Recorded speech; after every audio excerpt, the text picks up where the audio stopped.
जय शुभ्र वज्रधर शुभ्र कलेवर व्याघ्रांबर हर देहि पदम जय विषण निनादक क्लेश विदूरक परम प्रतापम परम पदम। नमस्कार, बहुत स्वागत है आपका। आप देख रहे हैं किस्मत कनेक्शन और मैं हूं आपके साथ शैलेंद्र पांडे। भगवान शिव की स्तुति के साथ कार्यक्रम की शुरुआत की है, तो आज बात भगवान शिव की ही होगी। भगवान शिव के बारे में कहते हैं कि आदि से आदितम, सबसे पहले अगर किसी ने सृष्टि में ईश्वरत्व की उपलब्धि की या जिसने लोगों को लोग बनाया, जिसने पशुओं को मानव बनाया, वो भगवान शिव हैं। और बहुत बहुत पहले से सभ्यता के साथ जिस सत्ता का आगमन हुआ वो भगवान शिव हैं। भगवान शिव की पूजा सर्वाधिक होती है शिवलिंग के रूप में। क्या है शिवलिंग की महिमा, ये जानेंगे और आपको आज के कार्यक्रम में बताएंगे कि दुनिया का सबसे ज्यादा पवित्र और शक्तिशाली शिवलिंग कौन सा है, उसकी पूजा करने के नियम और तरीके क्या हैं। तो चलिए कार्यक्रम की शुरुआत करते हैं और बताते हैं दुनिया के सबसे पवित्र शिवलिंग के बारे में। लेकिन उसके भी पहले आज का गुड लक। देखिए, हर गुरु सत्ता मूल रूप से शिव ही है। अगर वास्तव में आपको जीवन में सद्गुरु की प्राप्ति हो जाए ना, तो अल्टीमेटली अंततः जाते जाते आप देखेंगे कि कोई अंतर नहीं है, वो तो शिव ही का रूप निकले। तो हर गुरु सत्ता मूल रूप से शिव ही हैं। इसीलिए जब तक आपको भौतिक रूप से गुरु की प्राप्ति ना हो जाए, तब तक भगवान शिव को ही गुरु मानकर उनकी पूजा करिए, यही आपके लिए बेहतर होगा। सबसे पहले जानते हैं कि शिवलिंग की महिमा क्या है, उसके बाद जानेंगे कि दुनिया का सबसे पवित्र शिवलिंग कौन सा है। लेकिन शिवलिंग की आखिर महिमा क्या है? शिवलिंग को सामान्य परंपराओं में भगवान शिव का निराकार स्वरूप मानते हैं। शिव जी की पूजा में सर्वाधिक मान्यता जिस चीज की है वो शिवलिंग है। शिव जी की मूर्तियां जिसमें शिव जी आशीर्वाद दे रहे हों, सर से गंगा निकल रही हो, सर पर चंद्रमा विद्यमान हो, इनकी भी मान्यता है। लेकिन शिव जी की पूजा सर्वाधिक जिस रूप में होती है वो शिवलिंग के रूप में होती है। शिवलिंग में शिव और शक्ति दोनों ही समाहित होते हैं। जो उसकी वेदी है, जो अर्घा है चारों तरफ, वो शक्ति है, और जो बीच में शिवलिंग निकला हुआ है वो तो शिव है ही। तो शिव और शक्ति दोनों ही समाहित होते हैं और ऐसा मानते हैं कि अगर आप शिवलिंग की उपासना करते हैं तो दोनों की उपासना संपूर्ण हो जाती है, दोनों की पूजा निश्चित रूप से पूरी हो जाती है। विभिन्न प्रकार के शिवलिंगों की पूजा करने का प्रावधान है, विधान है। हालांकि हम उसके मूल बात से भटक चुके हैं, लेकिन फिर भी शिव तो शिव ही है ना। और शिव किसी भी रूप में अगर उनको स्मरण करें, अगर उनको याद करें, तो वो कल्याणकारी तो होंगे ही। इसीलिए अलग अलग तरीके से भगवान शिव की उपासना करने का महत्व पाया जाता है। जैसे स्वयंभू शिवलिंग, अपने आप जमीन से प्रस्फुटित हुआ शिवलिंग, नर्मदेश्वर शिवलिंग, नर्मदा से निकला हुआ शिवलिंग, जनेवधारी शिवलिंग, ऐसा पत्थर होता है ना इसके ऊपर सफेद सफेद लकीरें होती हैं, इसको जनेवधारी शिवलिंग कहते हैं। सोने और चांदी के शिवलिंग और पारद शिवलिंग। नर्मदेश्वर शिवलिंग की पूजा सबसे ज्यादा की जाती है और सबसे ज्यादा महत्वपूर्ण भी होती है। ऐसी मान्यता है, ऐसी परंपरा है कि नर्मदा का कण कण शंकर है, यानी नर्मदा से निकलने वाला हर एक पत्थर शिव के समान फलदायी है, भगवान शिव की करुणा समेटे रहता है। इसीलिए जब आप उसकी पूजा उपासना करते हैं तो भगवान शिव का आशीर्वाद आपको सरलता से प्राप्त होता है। नर्मदेश्वर शिवलिंग की महिमा पर और भी प्रकाश डालेंगे, लेकिन फिलहाल मेष, वृष और मिथुन राशि का राशिफल।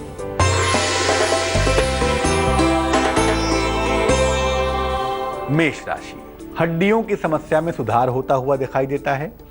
संतान पक्ष को लेकर आपकी तमाम चिंताएं दूर होती हुई दिखाई देती हैं। रुके हुए आपके सारे काम बनेंगे, ये संभावना भी बन पा रही है। शुभ रंग आपका लाल है और भाग्य है 66%।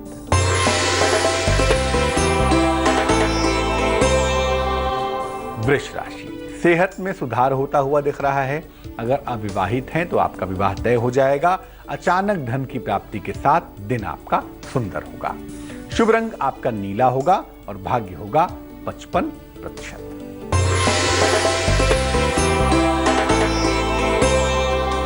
मिथुन राशि, पारिवारिक विवाद होने की संभावना बनती है।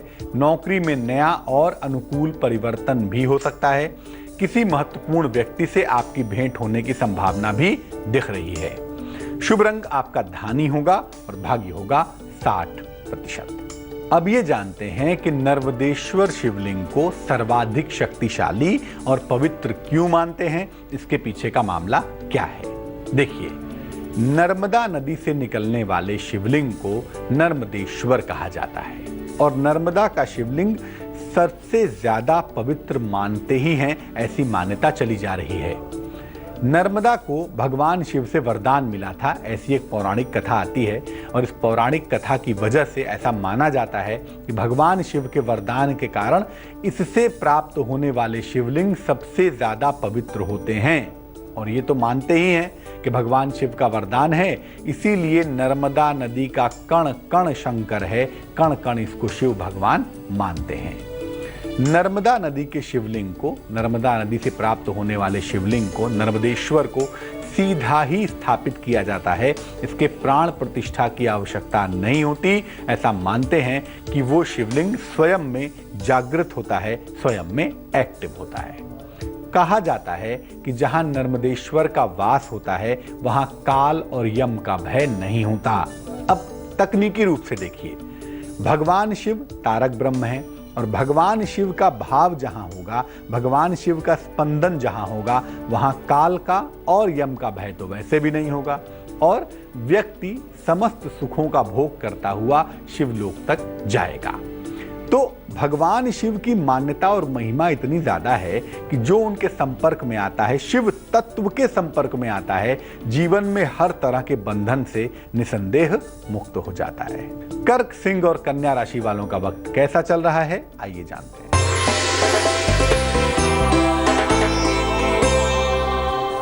कर्क राशि, वाहन दुर्घटना हो सकती है। स्वास्थ्य का आपको बहुत ख्याल रखना है, लापरवाही बिल्कुल नहीं करेंगे। पड़ोसी के साथ भी तनाव होने की संभावना दिखाई देती है, जरा सा ध्यान रखिएगा, शांत रहिएगा। शुभ रंग सफेद और भाग्य 50%।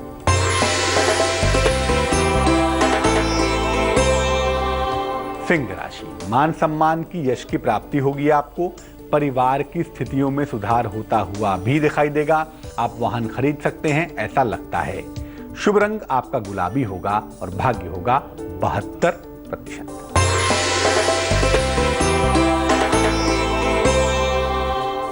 कन्या राशि, धन हानि और नुकसान से आपको बचना है। सेहत के कारण कहीं ना कहीं आपका मन अशांत दिखाई दे रहा है। आज आपसे निवेदन है कि आप नया कार्य ना करें। शुभ रंग आपका नीला होगा और भाग्य होगा 65%। शिवलिंग की महत्वपूर्ण बातें क्या क्या हैं और क्या है इसका पूजा विधान, ये तमाम चीजें आपको बताएंगे, लेकिन फिलहाल देंगे आपके सवाल का जवाब। समीर ने हमें मेल लिखा है, जबलपुर से लिखते हैं। जन्म की तारीख है 24 जनवरी 1965। जन्म का समय है दोपहर के 2:45। जन्म का स्थान है जबलपुर। समीर जी ने हमें लिखा है कि भाई ये अपना स्थान बदलना चाहते हैं, जहां वर्तमान में रह रहे हैं वो शहर छोड़कर कहीं और बसना चाहते हैं, इस बारे में प्लान कर रहे हैं और घर के लोग भी कह रहे हैं ऐसा करना चाहिए। तो ज्योतिष के नज़रिए से जानना चाहते हैं कि क्या ऐसा करना इनके लिए फेवरेबल होगा या नहीं होगा। समीर जी, आपकी जो कुंडली हमारे पास बनती है उसमें शनि का प्रभाव बहुत ज़्यादा है और शनि गोचर में, यूनिवर्स में भी आपके लिए परिवर्तन कारक फिलहाल दिख रहा है। तो ऐसा हो सकता है कि शनि के प्रभाव की वजह से आप स्थान परिवर्तन करें और अगर आप ऐसा करते हैं तो ज्योतिष कहता है ये आपके लिए बेहद फायदेमंद होगा, बेहद लाभदायक होगा। तो चेंज ऑफ प्लेस के लिए आप बिल्कुल जा सकते हैं, बिल्कुल जाइए, आपके लिए बहुत अच्छा होगा। सिर्फ मैं यही सलाह दूंगा कि जब आप स्थान परिवर्तन करें, संपत्ति को खरीदें, बेचें, तो उस समय थोड़े से पैसे के ट्रांजैक्शन पे ध्यान दीजिएगा। ऐसा ना हो कि आपका पैसा डूब जाए या पैसे का नुकसान हो जाए। शिवलिंग की महत्वपूर्ण बातें क्या हैं और इसकी स्थापना के नियम क्या हैं, आइए अब इसको समझते हैं। देखिए, शिवलिंग की पूजा उपासना भगवान शिव की पूजा में सबसे ज्यादा महत्वपूर्ण होती है। हालांकि इससे भी ज्यादा महत्वपूर्ण होता है कि आप भगवान शिव का ध्यान करना जानें, लेकिन वो मामला इतना आसान नहीं होता और आसानी से सबको उपलब्ध भी नहीं होता। इसीलिए शिव पूजा में शिवलिंग सबसे ज्यादा महत्वपूर्ण समझते भी हैं और मानते भी हैं। शिवलिंग घर में अलग तरह से स्थापित होता है और मंदिर में अलग तरीके से स्थापित होता है। शिवलिंग कहीं भी स्थापित हो, लेकिन उसकी वेदी का मुख, उसके आगे आप देखते होंगे जो वेदी होती है वो आगे से चोंच की तरह निकला होता है। उसकी वेदी का जो मुख है वो उत्तर दिशा की तरफ ही होना चाहिए। नॉर्थ और साउथ का जो रेडिएशन है, नॉर्थ और साउथ का जो वाइब्रेशन है पृथ्वी का, वो पूरी तरह से एक्टिव होकर आपको फायदा पहुंचाए, इसके लिए उसकी वेदी का मुख उत्तर दिशा की तरफ ही होगा। घर में स्थापित किया जाने वाला शिवलिंग बहुत ज्यादा बड़ा नहीं होना चाहिए। घर में आप बहुत बड़ा शिवलिंग नहीं रखेंगे, अधिक से अधिक 6 इंच का शिवलिंग रख सकते हैं। वैसे जितना छोटा हो उतना ही ज्यादा बढ़िया होगा। और मंदिर में कितना भी बड़ा शिवलिंग रख सकते हैं, उसमें कहीं कोई दिक्कत नहीं है, उसमें कहीं कोई दो राय नहीं है। विशेष उद्देश्यों के लिए और विशेष कामनाओं की पूर्ति के लिए पार्थिव शिवलिंग बनाकर उसकी पूजा की जाती है। मिट्टी से, नदी की मिट्टी से या साफ मिट्टी से शिवलिंग बनाते हैं। चूंकि सृष्टि में सब कुछ पार्थिव ही है, फिर भी एक पार्थिव शिवलिंग बनाकर उसमें प्राण प्रतिष्ठा करके तब उसकी पूजा की जाती है। और इस पूजा को भी पार्थिव पूजन कहते हैं। विशेष पूजा होती है जब भगवान शिव का रुद्राभिषेक होता है तब।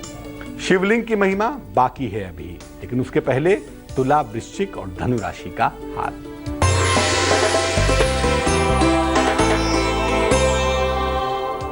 तुला राशि, जीवन साथी या प्रेमी के साथ तनाव हो सकता है भैया, जरा सा ध्यान दीजिएगा। नौकरी में प्रमोशन और धन प्राप्ति दोनों की संभावना दिखाई देती है। आकस्मिक लंबी यात्रा पर आप जा सकते हैं, इसके लिए तैयार हो जाइए। शुभ रंग आपका पीला है और भाग्य है 71%।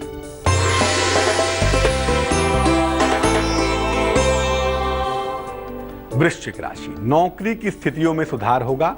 नए कारोबार की शुरुआत का योग भी बनता है। किसी चली आ रही समस्या का अंत होता हुआ भी दिखाई दे रहा है। शुभ रंग आपका सुनहरा होगा और भाग्य होगा 78%।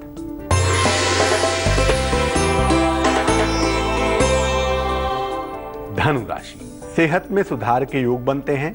मुकदमों में अनुकूल परिणाम आपको प्राप्त होंगे। कोई नई जिम्मेदारी भी आपको मिल सकती है, इसके लिए तैयार हो जाइए। शुभ रंग क्रीम और भाग्य होगा 69%। अब ये जानते हैं किस प्रकार करें नर्मदेश्वर के शिवलिंग की आराधना। देखिए, प्रातःकाल स्नान करके शिवलिंग को एक थाल में या बड़े पात्र में रखेंगे। एक थाल में रख लें या किसी बड़े बर्तन में रख लें। बेल पत्र और जल की धारा अर्पित करेंगे। इसके बाद भगवान शिव के मंत्रों का जप करेंगे। हालांकि एक सरल मंत्र जो कि मैं आपको अक्सर बताता हूं, नमः शिवाय पंचाक्षरी महामंत्र, इसका जप करना सर्वोत्तम है, सर्वोत्कृष्ट है। इसके बाद जो थाल या बर्तन में जिसमें आपने शिवलिंग रखकर जल अर्पित किया है, उस जल को पौधों में डाल सकते हैं। उस जल की बर्बादी मत करिएगा। मैं फिर बता दूं कि भगवान शिव की पूजा में सबसे ज्यादा महत्वपूर्ण होता है कि आप शिव का ध्यान करना जानिए, लेकिन वो यहां पर बता पाना भी संभव नहीं है। और वो तरीका परंपरा से ही प्राप्त हो सकता है, पुस्तकों में या कहने से प्राप्त नहीं होगा।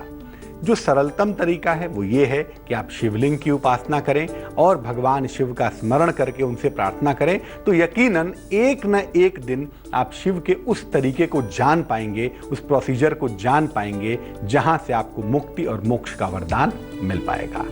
चलिए अब जानते हैं मकर, कुंभ और मीन राशि का हाल।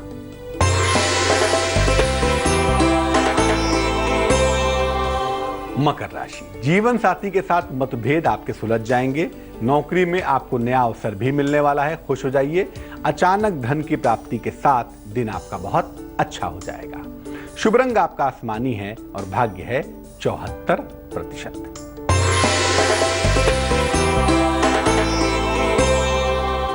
कुंभ राशि, किसी आध्यात्मिक कार्य में आप व्यस्त रहेंगे, ये संभावना दिखाई देती है।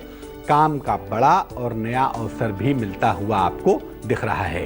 भैया डाइजेशन बिगड़ सकता है, जरा पार्टी कम मनाइएगा, कम खाइएगा। शुभ रंग आपका बैगनी और भाग्य होगा 58%।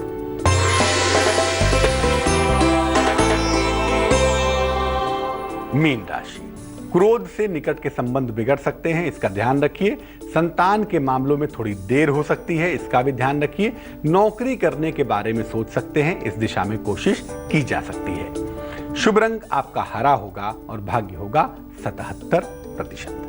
तो भगवान शिव की पूजा सबसे सरल फॉर्मेट में जब की जाती है तो शिवलिंग की पूजा की जाती है। और एक भ्रांति और भी है लोगों के साथ कि महिलाएं शिवलिंग को स्पर्श नहीं करेंगी, महिलाएं शिवलिंग की पूजा नहीं करेंगी। देखिए, मैं आपको बता दूं कि शिव तो शिव ही हैं और हर महिला के अंदर, हर स्त्री के अंदर, हर पुरुष के अंदर उनका वास है। शिव हटाने के बाद इस सृष्टि में कुछ नहीं बचता। इसीलिए ये कहना भी बहुत सही नहीं है कि भगवान शिव की पूजा, शिवलिंग की पूजा महिलाएं नहीं करेंगी। अपने पिता के भाव से, अपने पितृभाव से हर महिला, हर पुरुष भगवान शिव की पूजा कर सकता है, माँ पार्वती का स्मरण कर सकता है।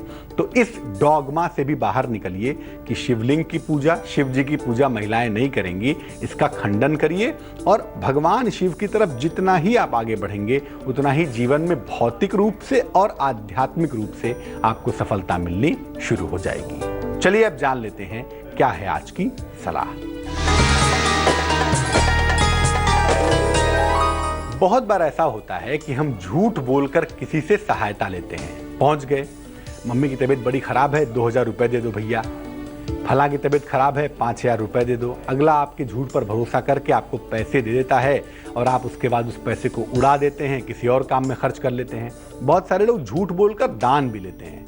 पहुंच जाते हैं, कहते हैं कि भाई हमें भोजन करवाना है, किसी को हमें मंदिर बनवाना है, बच्चों की सहायता करनी है, बच्चों का ट्रस्ट बनाया है, दान कर दीजिए। और व्यक्ति दान कर देता है। जो दान कर देता है, जो आपकी सहायता कर देता है, वो तो ईश्वर के रास्ते पर चल रहा है, वो तो अपना कर्म कर रहा है। लेकिन अगर आप झूठ बोलकर सहायता ले रहे हैं या दान ले रहे हैं तो तैयार हो जाइए, आप आज नहीं तो कल किसी बड़ी विपत्ति में आएंगे। और मैं हमेशा कहता हूं ना, कर्म का फल अमोघ है, बच नहीं सकते। तो झूठ बोलकर किसी से सहायता लेना या किसी को बेवकूफ बनाकर गलत तरीके से दान लेना आपको महापाप का भागी बना सकता है। ऐसा करना बंद करिए। आज के लिए किस्मत कनेक्शन में बस इतना ही। कल फिर हाजिर होंगे किसी अन्य विषय के साथ, आपकी समस्याओं के समाधान के साथ। तब तक खुश रहिए, प्रसन्न रहिए और आगे जरूर देखिए रिश्तों की कहानी संजय सिन्हा के साथ। नमस्कार।